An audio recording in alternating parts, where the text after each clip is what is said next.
السلام علیکم drama serial وہم میں جس طرح سے میں نے آپ لوگوں کو اپنی لاسٹ ویڈیو میں بتایا تھا کہ خاور کو سب ایک ایک کر کے چھوڑ کے چلے جائیں گے، کیونکہ اماں بھی جنید کو خاور کی ساری حقیقت بتا دیں گی۔ تو آج کی قسط میں یہی سب دیکھنے میں آیا ہے کہ خاور کی حقیقت جاننے کے بعد ایشل، جنید اور اماں بھی خاور کا گھر چھوڑ کے رخسانہ کے پاس واپس چلے گئے ہیں۔ وہاں پہ جا کے جنید نے اپنی امی سے کافی حد تک معافیاں مانگی ہیں اور ان سے وعدہ بھی کیا ہے کہ آئندہ کوئی بھی آپ کے بارے میں کچھ کہے گا تو وہ اس پر بالکل بھی یقین نہیں کرے گا۔ اور جب ایشل اپنے ابا سے باز پرس کر رہی تھی رخسانہ اور ان کے تعلق کے بارے میں، تو یہ سب کچھ خاور کی بیوی نے بھی سن لیا اور وہ بھی لڑ جھگڑ کے اپنے شوہر کو اور اس کے گھر کو چھوڑ کے کہیں اور چلی گئی ہے، یعنی اپنے میکے چلی گئی ہے۔ اب خاور کے گھر میں نہ تو ایشل ہے، نہ جنید ہے، نہ ہی اس کی اپنی بیوی ہے، بلکہ اب اس کے گھر میں راج ہے تو صرف فرید اور اس کی بیوی سائرہ کا۔ لیکن ابھی خاور یہ نہیں جانتا کہ وہ اپنی آستین میں سانپ پال رہا ہے،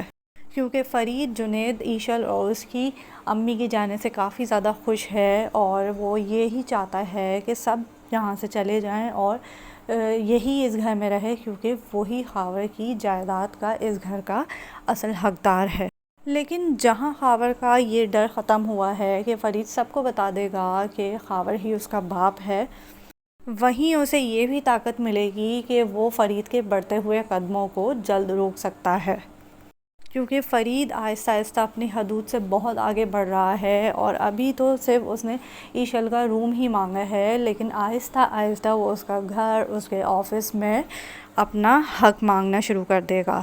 لیکن جیسے ہی یہ نوبت آئے گی تو خاور اس کے منہ پہ ایک زوردار تھپڑ رسید کرے گا اور اسے اس کی اوقات یاد دلا دے گا کہ تم کیا تھے، اور تمہیں تو میں نے اپنا نام دینا بھی گوارا نہیں کیا تھا، اور آج تم مجھ سے اپنی جائیداد کا، اپنے حق کا مطالبہ کرتے ہو۔ اس تھپڑ کو کھانے کے بعد فرید جنید سے باہر ملنے جائے گا، کیونکہ جنید فرید کو باہر ملنے کے لیے بلائے گا اور کہے گا کہ مجھے آپ کو بہت ضروری بات بتانی ہے، اور پھر جنید سب کچھ فرید کو بتا دے گا کہ کس طرح سے خاور چچا نے امی کی معصومیت کا اور ان کی مجبوری کا فائدہ اٹھایا تھا۔ جب تم ہونے والے تھے تو خاور چچا نے امی کا ساتھ چھوڑ دیا تھا اور تمہیں اپنا نام دینے سے انکار کر دیا تھا، اور جو کچھ بھی خاور چچا تمہیں بتا رہے ہیں یا ہم سب کو بتایا تھا وہ سب جھوٹ ہے، کیونکہ اماں بھی نے مجھے حقیقت بتا دی ہے کہ امی سراسر بے قصور ہیں اور سارا قصور خاور چچا کا تھا، کیونکہ وہ اپنی اصلیت ہم سب سے چھپانا چاہتے تھے اور امی کو گناہ گار کے طور پہ پیش کرنا چاہتے تھے۔ لیکن فرید اس وقت لالچ میں بالکل اندھا ہوا ہے اور وہ یہی چاہے گا کہ سب کچھ بٹور کے خاور کو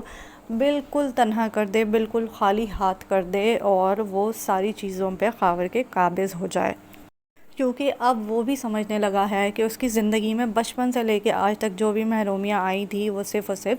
خاور کی وجہ سے ہی آئی تھیں۔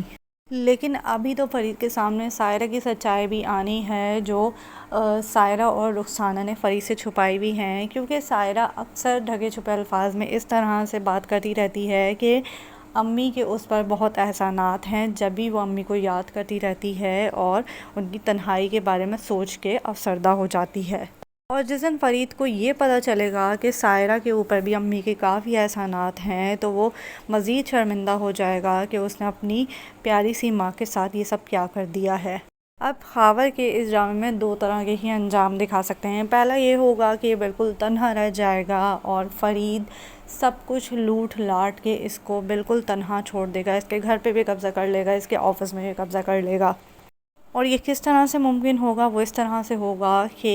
خاور کا کسی دن آفس جاتے ہوئے ایکسیڈنٹ ہو جائے گا اور وہ بالکل ہی بیڈ پر آ جائے گا، اور یوں فرید کے اوپر ساری ذمہ داریاں اس کو مجبوری کے طور پر ڈالنی پڑے گی، کیونکہ وہی اس کا سگا بیٹا ہے۔ اور یہی وہ موقع ہوگا جب فرید آہستہ آہستہ سب کچھ اپنے نام کر لے گا اور یوں خاور ایک بے جان چیز کی طرح کمرے کے کونے میں پڑا رہ جائے گا۔ تب اسے احساس ہوگا کہ تنہائی کیا چیز ہوتی ہے اور وہ رخسانہ کو کس طرح سے تل تل مار رہا تھا۔ اور دوسرا انجام خاور کا یہ دکھا سکتے ہیں کہ فائزہ کو چھڑوانے کے لیے نسیم کو پولیس کی مدد لینی پڑے گی اور یوں خاور کو گرفتار کر لیا جائے گا اور بچی بازیاب کرا لی جائے گی، اور تب ایشل وغیرہ کے سامنے، رخسانہ کے سامنے خاور کا یہ بھیانک روپ بھی سامنے آ جائے گا کہ اس نے اپنی سگی بھتیجی کو اس لیے کڈنیپ کروایا کیونکہ وہ اپنی اصلیت، اپنا بھیانک چہرہ سب سے چھپانا چاہتا تھا۔ اور نسیم کو جب بچی ملے گی تو وہ بھی رخسانہ سے اپنے کیے کی معافی مانگنے آ جائے گی اور کہے گی کہ جب میری بچی کڈنیپ ہوئی تو مجھے احساس ہوا کہ آپ نے بھی جو کچھ کیا تھا وہ اپنی اولاد کی خاطر کیا تھا۔ اور یوں خاور جیل میں چلا جائے گا اور سب کچھ فرید کو مل جائے گا۔ دونوں طرف سے فرید کا تو خیر فائدہ ہی فائدہ ہونا ہے کیونکہ فرید خاور کا سگا بیٹا ہے، اور جہاں تک بات رہی خاور کی تو وہ تنہا اپنی ساری زندگی جیل میں چکی پیستے ہوئے گزار دے گا۔ تو خاور کے ساتھ یہ سب ہونا، اس کا بالکل تنہا رہ جانا دونوں صورتوں میں آپ لوگوں کو کیسا لگے گا مجھے کمنٹ سیکشن میں ضرور بتائیے گا۔ اور رخسانہ کافی زیادہ خوش رہے گی کیونکہ اسے اپنے سارے بچے ایک ہی چھت کے نیچے ایک ساتھ رہتے ہوئے مل جائیں گے۔ ویسے بھی رخسانہ نے بہت ساری محرومیاں دیکھی ہیں اور یہی وہ وقت ہے کہ اس کی ساری محرومیوں کا اس طرح سے ازالہ ہو جائے۔ تو اگر آپ کو میری ویڈیو اچھی لگی تو لائک کیجیے گا اور اس چینل کو بھی سبسکرائب کیجیے گا۔ تھینک یو، اللہ حافظ۔